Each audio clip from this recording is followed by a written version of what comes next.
Politics had always been around my life since I was a child. Minnesota was a famously liberal state with Hubert Humphrey and Harold Stachel and all those people. So in my home, I was raised by my grandparents, incidentally. In my home, in my grandparents' home, there was a picture of Franklin Roosevelt and Jesus Christ. So we were very much into politics as a child. I mean, that's the way it was around me. And quite by accident, one day I was filming on Lot 2, this was 1966, and a friend of mine named Bill Tynan, who was the dialogue director on the show, said, "I've been keeping an eye on what's happening in Vietnam." And I said, "No, you know what you're talking about." And he said, and he went on to, I won't go into what he said to me. So I was kind of curious about it. And at that point in time, this was the summer of 1964, there was something passed by the Congress called the Tonkin Gulf Resolution. And I was curious as to what that was, so I looked into it. And then in January of 1965, the first bombing of the North occurred at Pleiku. Right. And what Bill Tynan had outlined to me a year and a half earlier was the fact that we were getting heavily involved in a place, in his judgment, and subsequently my judgment, we shouldn't be. So starting in January of 1965 through January of 1966, I went completely into the history of the United States involvement in Vietnam, the French involvement in Vietnam, and the Chinese involvement prior to those two countries, going way back to 1945, when Bao Dai, who was the emperor of Vietnam. So I'm trying to speed this along.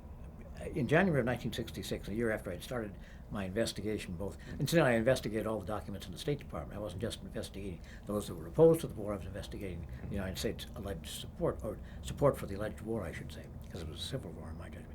In January 1926, I was asked to speak at a dinner in Indianapolis, January 29, 1966. And I was invited there because I had been on record as having voted for Lyndon Johnson in 1964 and been a Democrat since I was a child in Minneapolis and so on. And so I was basically going to go there to discuss the 1964 election and the re-election of Johnson. That's what they thought.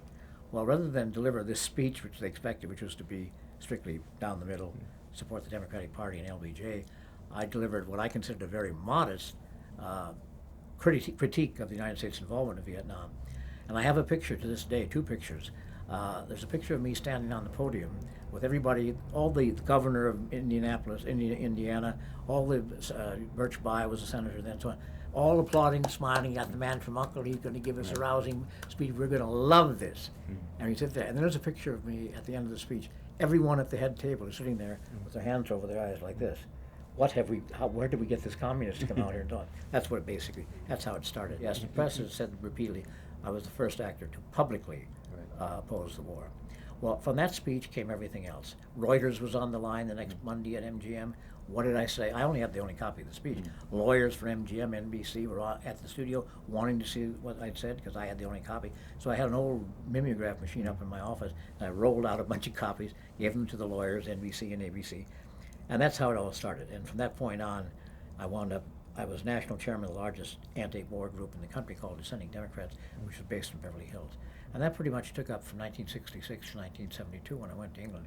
I was virtually involved all the time in anti-war efforts, usually by speaking at universities, fundraisers, and other places where there were already anti-war groups.